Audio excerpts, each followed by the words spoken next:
I'm Adrian Ghobrial. As you just heard from Richard, Southern gas prices are on the rise, going up another 9 cents at midnight. Now, some drivers I've been speaking with say they're fed up. They've had enough. They're ready to make the jump to green. Now, we're currently live outside the Volvo dealership here on Queens Quay.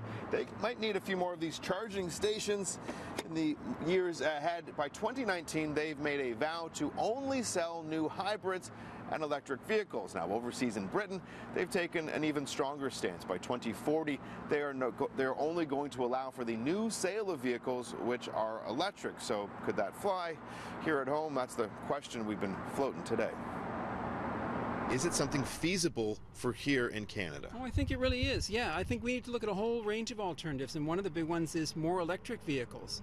And there's a lot of good news about electric vehicles. The range now is in the hundreds of kilometers. The price is coming down. The province has incentives to help you buy them. They're building a whole charging network so you don't have to worry about range anxiety. Politically, though, it's a little bit of a tough one for the government to get around with the oil sector. It's a little bit tougher, sure. I mean, we've got a big oil sector here in Canada, but even they, I think, see that the future's not just going to be petroleum products. We've got to give people a whole range of different alternatives to get around, and electric cars are one of the really important alternatives.